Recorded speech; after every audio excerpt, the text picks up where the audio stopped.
Hey, good afternoon, AM950 Radio listeners. Doug Padgett in, 406. Hey, Brett, happy 2019, my friend.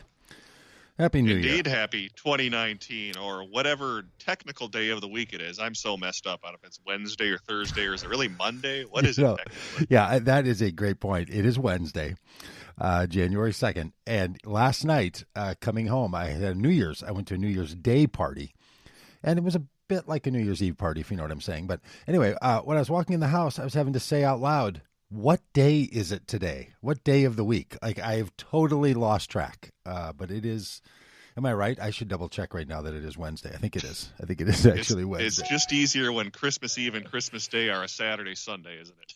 Yeah, I mean, it's because that's what happens to nearly all of us, I've realized, is you just start thinking every holiday is that weekend. And then you're just guessing. It's like time change Sunday. It just throws me off forever.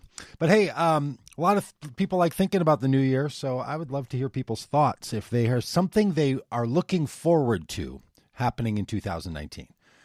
Now, this doesn't have to be your own promise. This doesn't even have to be something that you think is possible.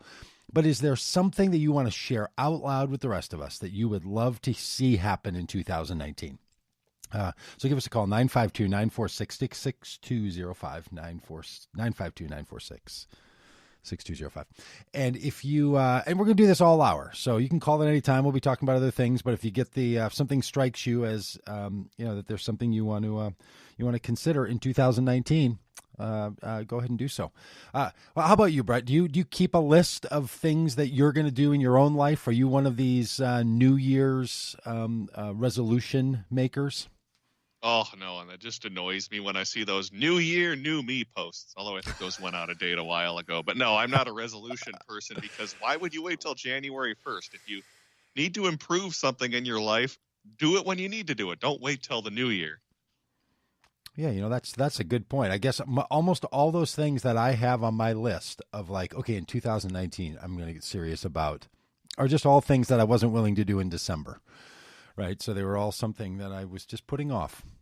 But I have a couple of those. I don't know why I've done them. What one is, I'm going to try to clean up the workshop area in my house. In my basement, I have like a place for tools and stuff that doesn't belong anywhere else in the house.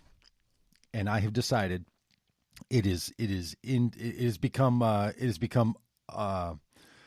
unacceptable, the state of its disorganization. So in 2019, I'm going to clean that thing up, and by golly, if I take a screwdriver down, I'm going to put the screwdriver back where it belongs. I'm making that kind of promise to myself.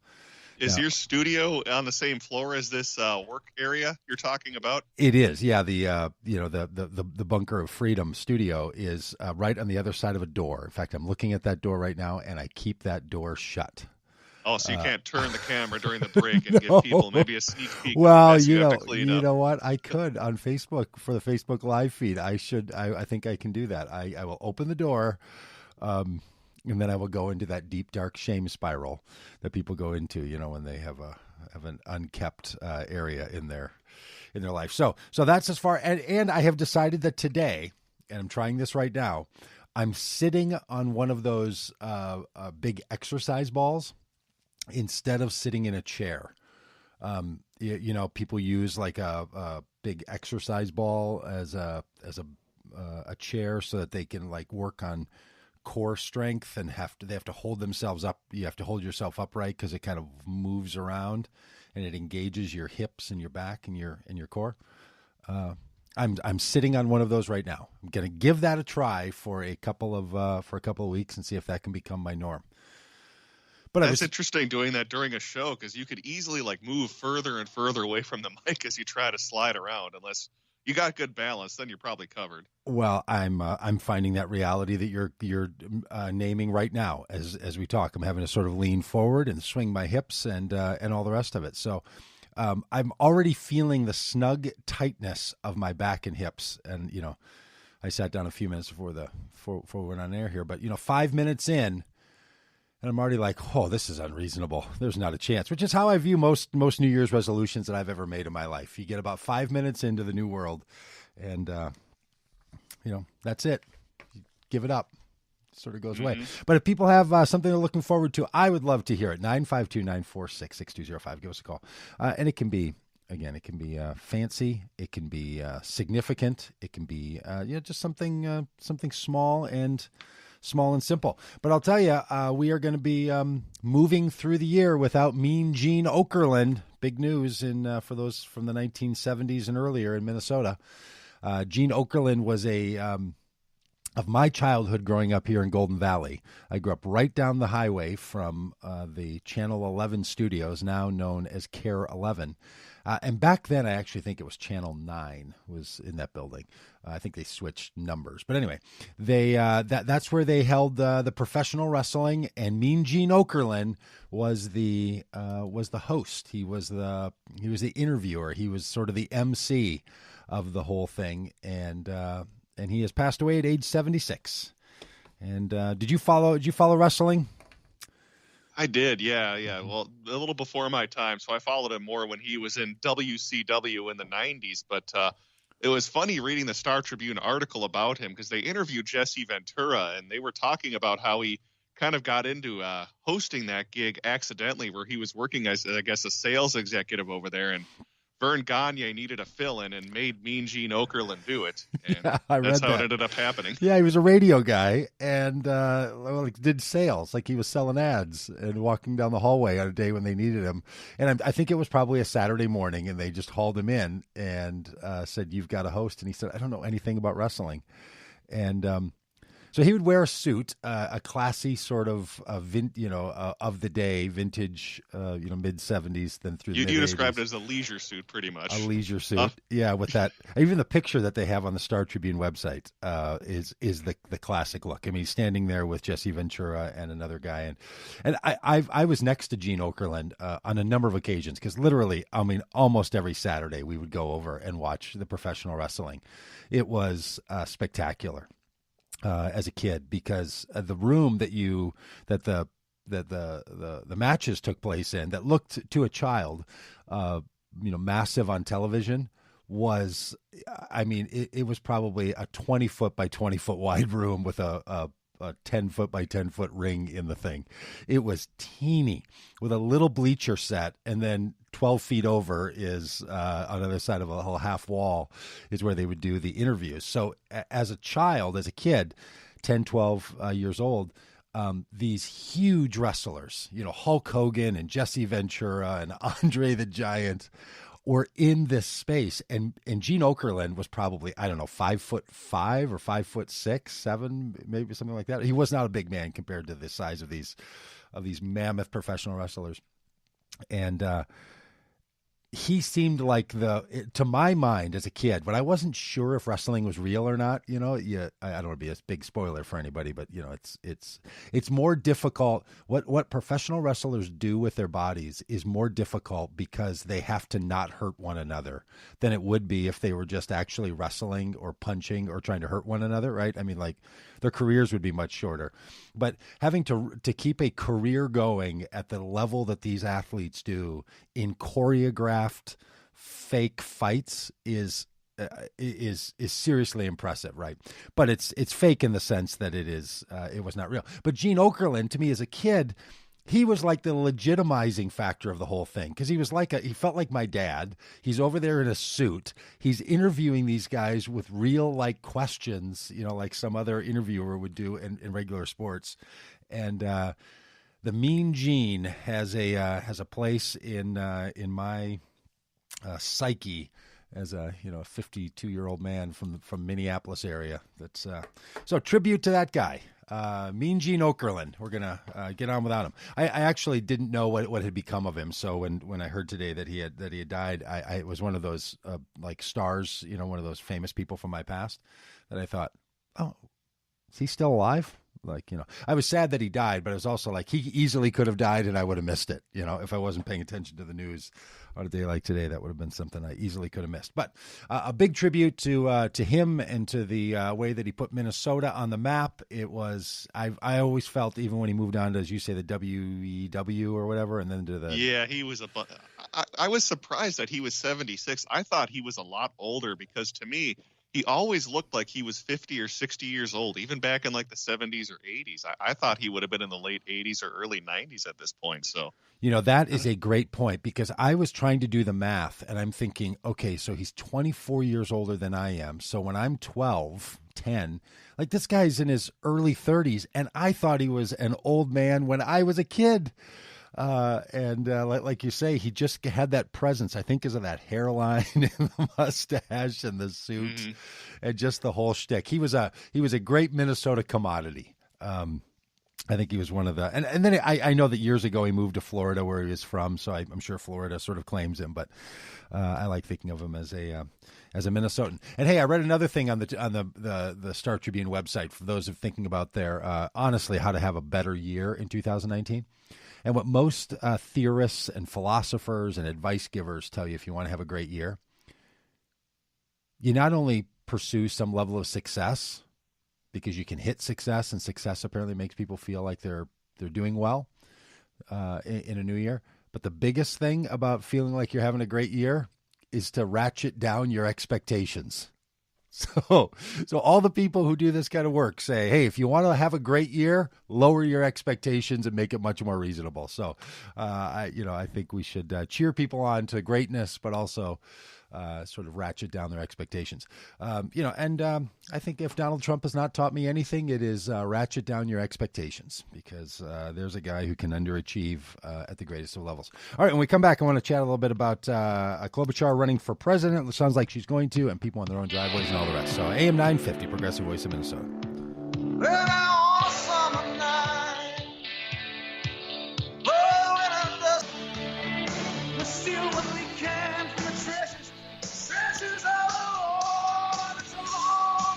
Hey, welcome back, AM950 listeners. Doug Padgett in. And happy 2019. The sky outside has cleared. It's starting into those January days of big blue skies, cold weather, and getting brighter every day. So, we're a couple of weeks now past the solstice, and just keep hanging in there for the bright, wintry days. And, hey, the legislature is going to hop into session next Tuesday.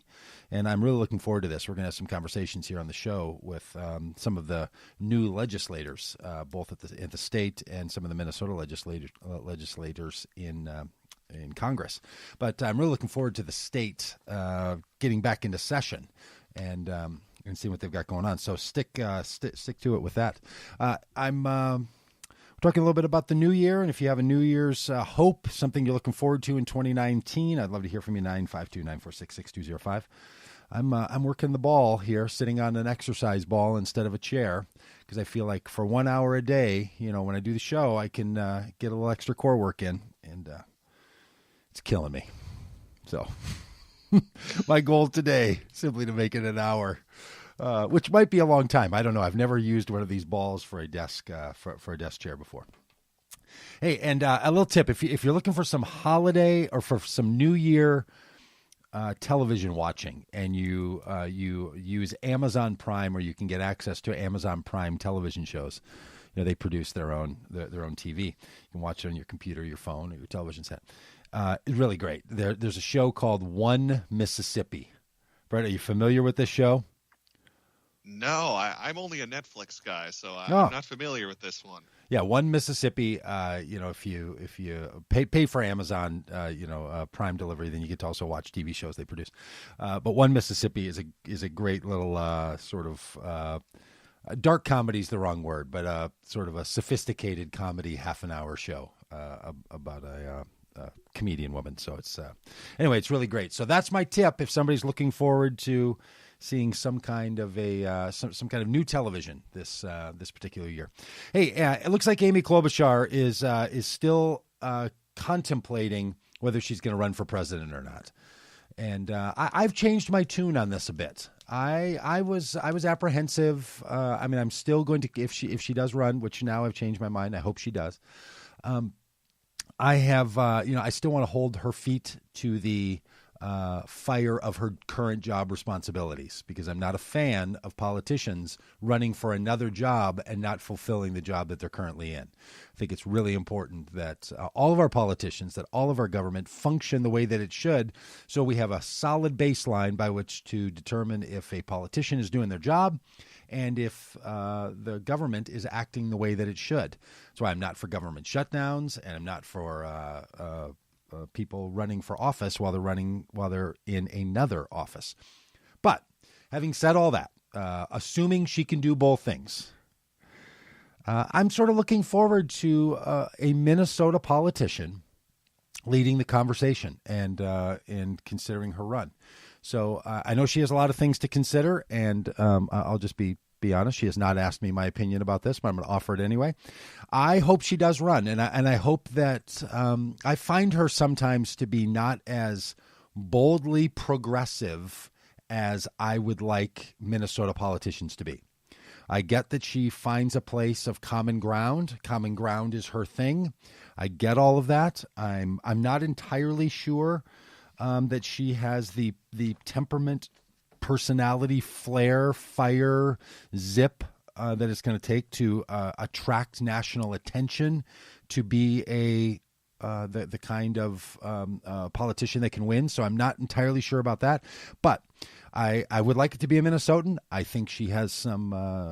I think her perspective on a number of things is good, and so I'm hopeful that she's going to run. And I would also love to know if what other people are thinking of this, and not just if you're an Amy Klobuchar fan. Right, I know there's a number of listeners to the show, and I've certainly felt this in the past too, that I have all kinds of beefs with some of her policy positions, and for me, some of her cautiousness I don't think serves the situation well for the state. But that might be a different role running for president. And they're really different jobs. Being the president is not just the upgraded version of being a senator, nor is it an upgraded version of being a governor. It's a different job. It's a different role altogether. It's a bit like the way that people in school systems who are school teachers, and someone asks them if they want to become a principal or an administrator, they recognize, oh, that's a really different job. That's a whole other thing that you do when you are a president, or rather than being a senator, or a administrator versus being a school teacher. So being a senator is one job, and being the president's another. And I'd be interested in what her temperament, what her style is like, because one of the things I think a president needs to do in our current environment is needs to think about the constituents of the entire country, those who can vote and those who did not vote for that president, and those who can't vote, and those who voted for that person as president. I think we've had too long with too many politicians, and I'd throw all of them from the last 25 years into the category of thinking more about how they build their base and feed their constituency as president, rather than thinking about how they represent the entire country, even people who didn't vote for them, either because they couldn't or chose not to. So Amy Klobuchar is running. That's one of the things I'm thinking about in 2019. It's one of the things that I hope happens. And hey, Julie, you've got some thoughts yourself on your hopes for 2019. I have a little fantasy. I heard that, I'm not knowledgeable about professional wrestling, but I heard in professional wrestling there's a heel and a face, a bad guy and a good guy. And what the president has done masterfully is he's played the part of a professional wrestler, and the media has reacted by, like TBS today said, and it's Pelosi versus the president. They're going at it, and I'd love to see the Democrats voting, that are running for the presidency, come out and call him out on what he's doing. Nice. And just be really upfront about it and see what happens. What do you think? Are you knowledgeable about wrestling? Can you fill me in? Julie, I think you're onto something. I am knowledgeable about wrestling, more knowledgeable about it than I'm proud of. And I think you're exactly right. Cool. And not only are you right, sort of it as a metaphor, I think you're actually right about it as the actual learning that Donald Trump has, because he was I think a part owner, or at least very deeply connected with the McMahons, who are the owners of the WWF professional wrestling. They're very close friends. Yeah. Yeah, in fact, they were going to appoint her to some Julie McMahon, I think. No, is that her name? To be some kind of somebody in the White House or some kind of an advisor.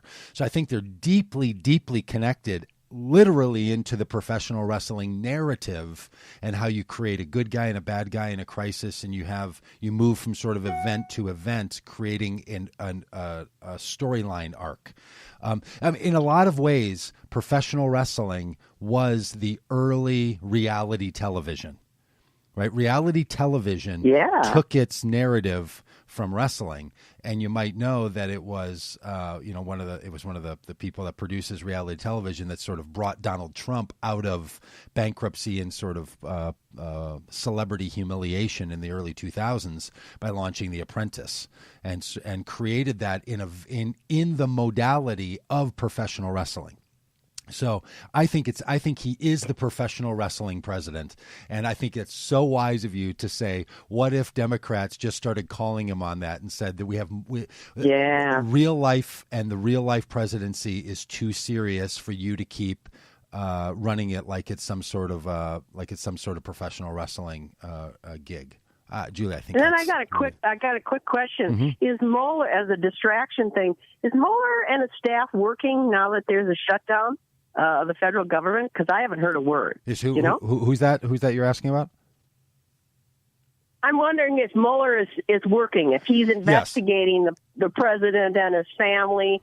Are they going? Are they doing Mueller. The investigation process? Because I think Mueller's office is a federal office, isn't it? It is, but from what I understand, the part of the government that's shut down, which is only one portion of it, does not include Mueller's investigation, and they're moving ahead with all funding that they had previous to the shutdown. So I don't think they've been affected by the shutdown. Oh, okay. Hey, thanks, Julie. Really appreciate it. Hey, Rich, if you can hold on, we're going to. Thanks for your info. You bet. Well, thanks for your insight. We're going to be back here after the break. And Rich, if you can hold on, I'd love to hear about the Klobuchar-Trump matchup that you're thinking about.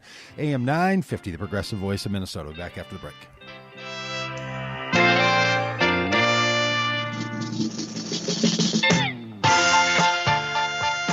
This is.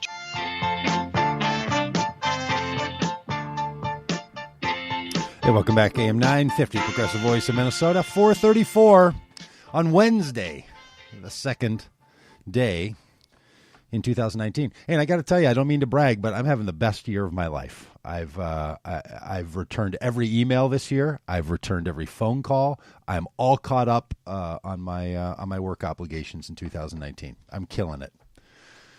2 days. You decide to end the year right here, don't you? Yeah. I mean, I might be claiming victory a little early, being sort of 2 days in, and one of those being the first day of the year, New Year's Day. But I'll take it. I'm getting all my stuff done today, including sitting on a ball and trying to fight off a back cramp in the middle of this radio show. I'll tell you what, if you want to work your core, sit on a ball, one of these big filled up. Mine's a 65 centimeter. A big puffy ball. Hey, Rich from Minneapolis, you have some thoughts about the Klobuchar-Trump matchup. Well, I think Amy can hold her own, and she'd be just fine. But I think because of all of the damage that this scumbucket Trump has done internationally and here, that we need a guy or a lady, but now my eyes are on Biden. Somebody that's been around long enough to know where we need rebuilding and restructuring from what that dog the damage that Trump has done, and so I'm kind of leaning towards Biden. But on as far as Trump goes, did you hear what the idiot said today? That he actually said that he thinks he would be a good general, when all the generals that he has hired and now left have at one time or other called him a moron or an idiot. Yeah. But there is one. Or immoral. There's a place where, Doug, there's a place where he'd be a good general. Yeah, it's where the racist pig traitors of America were generals, and that's the Confederate Army. He'd fit in real good in the Confederate Army. Yeah, I get your point. Yeah, thanks, Rich. I mean, I have tried not to talk about Donald Trump incessantly, on the show, but there are days when it's so hard. And watching him devolve over the last 11 days as General Crystal, as Kelly, as General Petraeus, all of these like name brand, like if you follow a little bit of politics, the name brand generals have all said, I wouldn't work for him. He's immoral or he doesn't know what he's talking about. To now hear him today say, well, I should actually be a general. It's the kind of devolving of a person that is it's hard to watch. Like it's hard for me because I'm opposed to so many things. And I think he's such a damage to the country. And I just think we have to stay vigilant in heart, mind, and action during the next 2 years. But to watch this kind of devolving of a person's sense of spirit, it is just really, as you say, pathetic. And I don't know what can be done about it. And I just want to throw in one more comment about that, if I could, Rich, just to jump off your point here. I think our fascination with and our overextension and overtrust in generals from the military as being good leaders and being great people and being the kinds of people that we want giving leadership to this country, I think we need to check that very deeply. It's not clear to me at all that the generals who have chosen to work for Trump did a job very well, that really led the way we needed to be led. There's a reason why even the Pentagon should not rule was to not be led by generals, but to have civilian rule.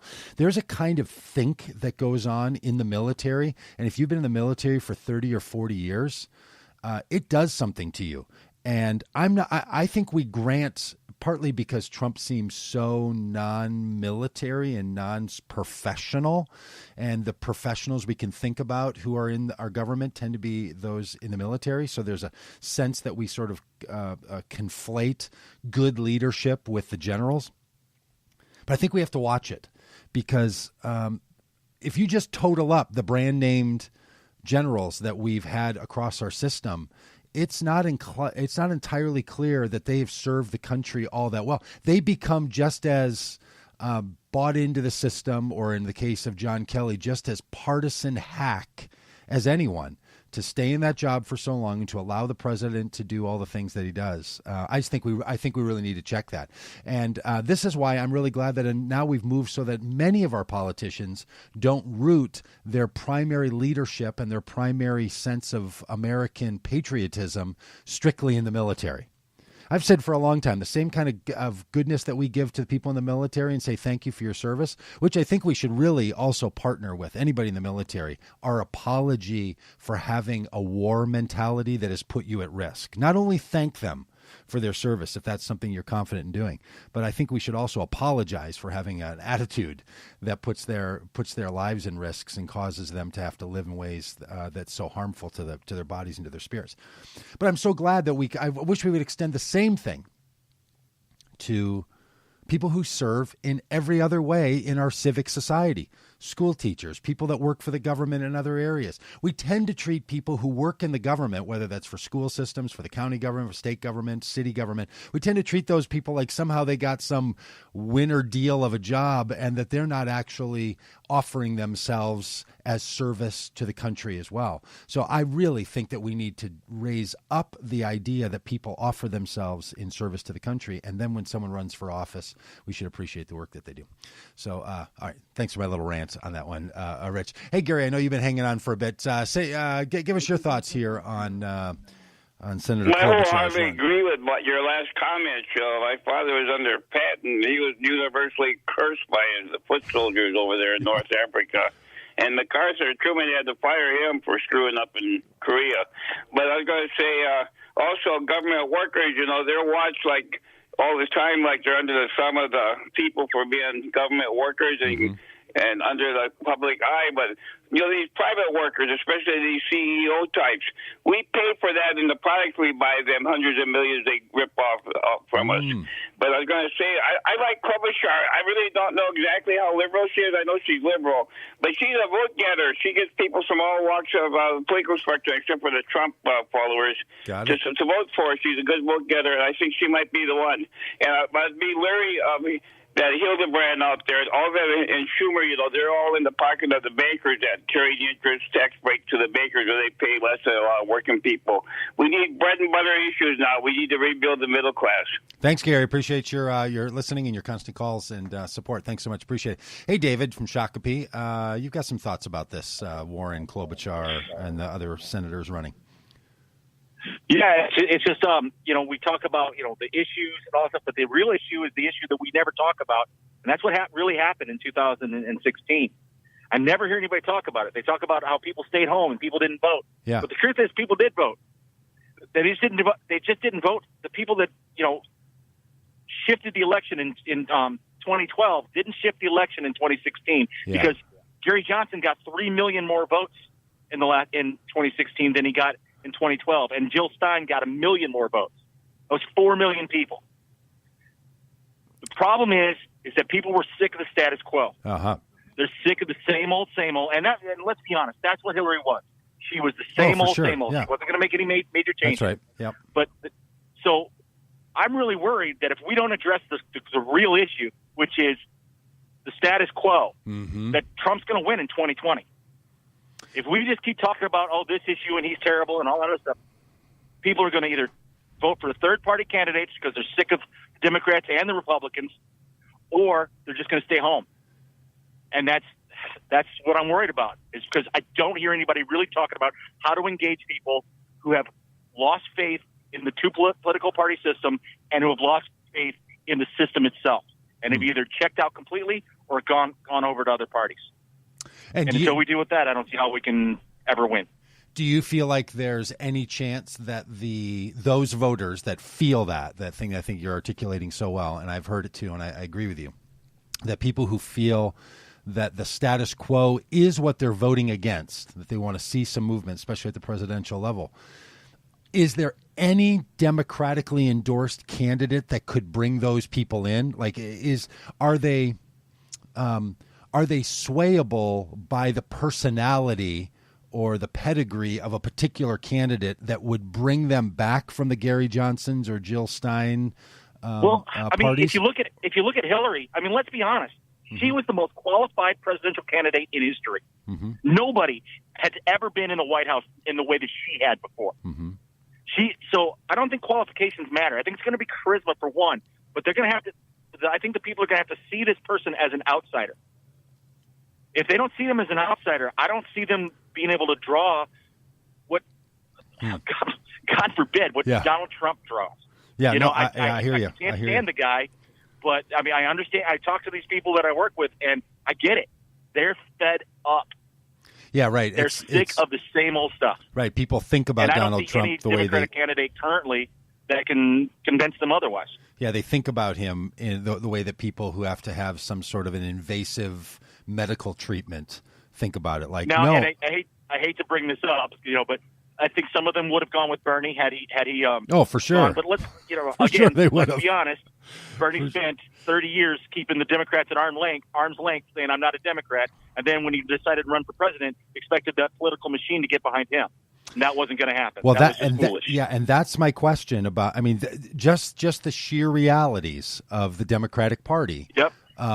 It's not entirely clear to me that we Democrats, if one finds themselves comfortable in that category, that we Democrats will fall in line the way the Republicans, who some of whom said about Donald Trump, he's the biggest mistake, he's a fraud, he's a huckster, and then they just fall in line and say he's the president. I'm not sure that Democrats can get themselves to do that in the current stage of Democrats. That's a thing that I don't know. I agree with you. I don't think they can either. But I think that's also part of the thing with Barack Obama when he was elected in 2008 was he was new to the scene for many people. He wasn't somebody who had been around for a long time, and they believed that he was not status quo. Yeah, that's what I'm looking for too. Is hope and change, and then the second he got elected, he became the compromiser in chief.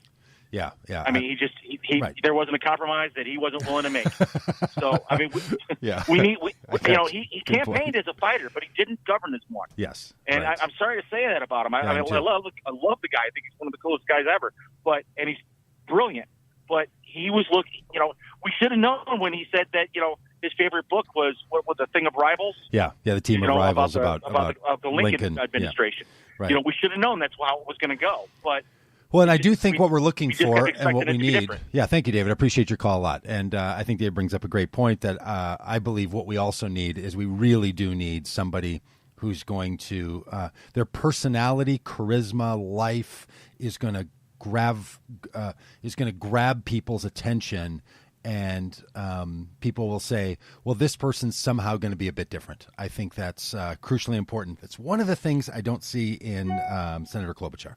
But, hey, Mark, if you can hold on, we'll get back to you here after the break. AM950, Progressive Voice of Minnesota.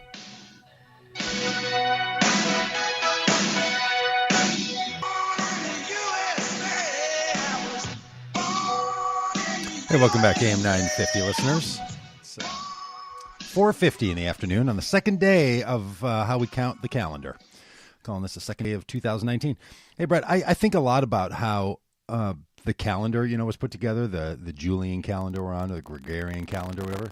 It's super amazing that, it works when you throw in the leap years, the math that had to go into setting a calendar so that the 2nd of January would feel like the 2nd of January, because without a leap year in there and the little adjustment every 7 years of adding a day to February, with an extra day, without that, eventually January would be what in the time frame that we now call July, right? It would just be chaos. It would be there would be no year to year.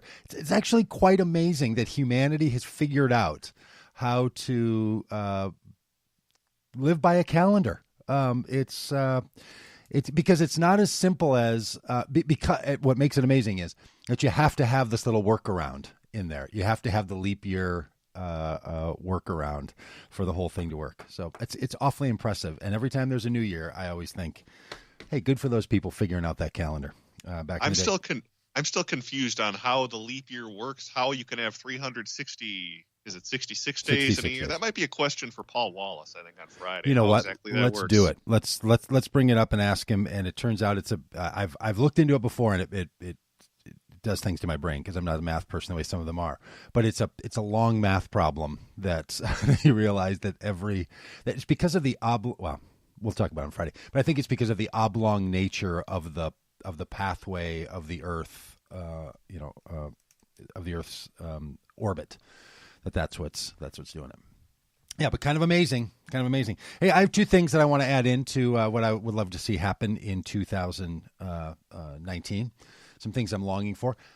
I'm going to eat more chocolate from Chocolate Celeste. I don't know if we've talked about this since my show last week that we did from the boutique over at Chocolate Celeste. Unbelievable. Have you ever eaten that chocolate?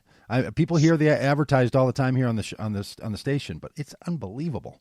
I was lucky enough when she recorded her spots a while back. She came into the studio and was good enough to bring some chocolates with. And I listened to part of your show, and you were describing how Robert Pilot had the same reaction.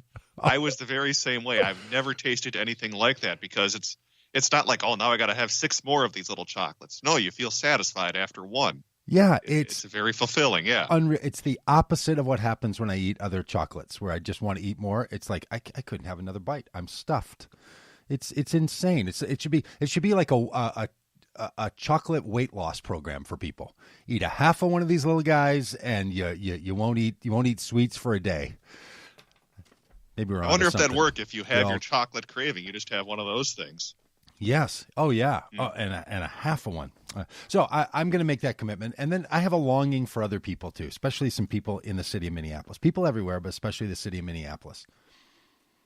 That people would shovel their God-loving sidewalks.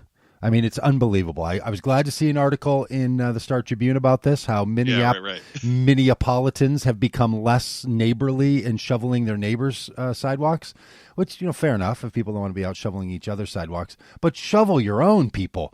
It's unbelievable. This last little like sleet snow we got 2 weeks ago, you try walking around some sidewalks in the city of Minneapolis, and about every fourth house, I don't know if they're just gone or if they're just landlords. And I'll bring up landlords because I was one for 10 years.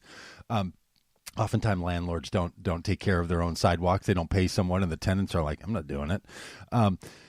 But we have all these sidewalks that aren't shoveled. So, oh my gosh, I don't know what the answer is. I have become someone who now calls the city 311 when there's an unshoveled driveway. I don't know that always brings about the driveway being shoveled, but it's better than yelling at the sky and thinking, that's going to help get somebody's sidewalk shoveled. So if you're in Minneapolis and you can do anything about making someone's 2019 dreams come true, one of mine is that people would clear their sidewalks. Drives me crazy. It's just downright dangerous. And I'm an able-bodied person. I get along quite fine. I can sit on an exercise ball during an entire radio show. I can walk sidewalks and climb over the curbs and shuffle carefully. There's a lot of people who can't. They're on crutches, they're on wheelchairs, their legs don't work so well, their eyes don't work so well.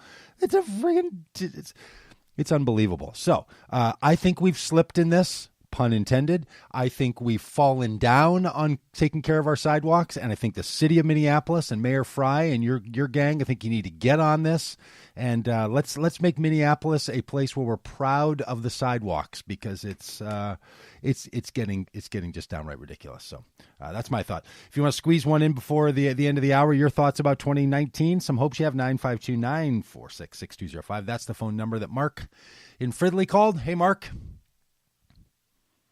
Hey, Doug, I hope Santa Shelley got you the Bruce Springsteen Broadway box set. Oh, my friend, I went and saw it live, and I've watched it already once, and I'm going to have a showing at my house on the 19th of January. How much did you pay for the tickets? That's one of the things. I heard $1,300. Well, I didn't pay $1,300, but I will tell you that it was more than $650, because that was the amount that I had said I was willing to pay, and I had to pay more than that. Yeah. That insane? Okay, let's follow up on what Isn't that David insane? had to say, because we got a lot of ground to cover here.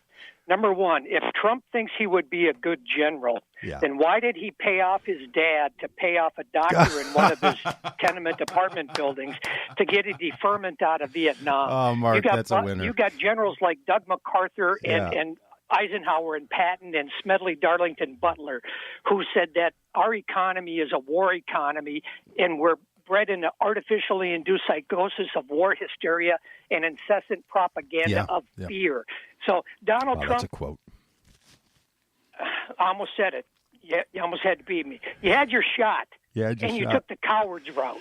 That is a great line. Yeah. You had your chance if you really thought you would be a great general. And in fact, for a number of years, not just dodging the draft as you did by saying that your feet, had bone spurs.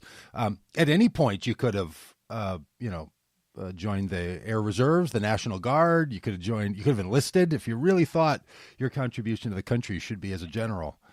You've had plenty of chances for that. Good one. And it should be people's civic obligation to go see the movie Vice. I did it over the weekend. It's all right. Pretty good. Is it good? Now, and Mark, I was planning to see it tonight, and I was reading some responses from people, and I heard different things. I heard people saying, "Look, I'm no Cheney fan. I went there for it not to, I wanted to take one on Cheney, take one on the chin." But this is just so far from reality. It's more of a fictional sort of spoof about his life. Is that how you read it?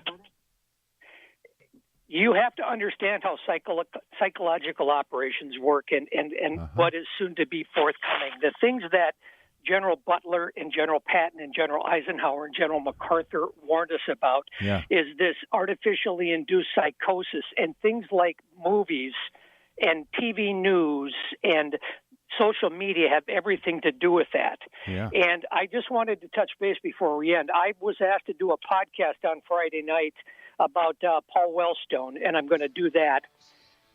And when you talk about presidential candidates for Minnesota, Eugene McCarthy is a person not a lot of people know a lot about. Yeah. But he had a great quote.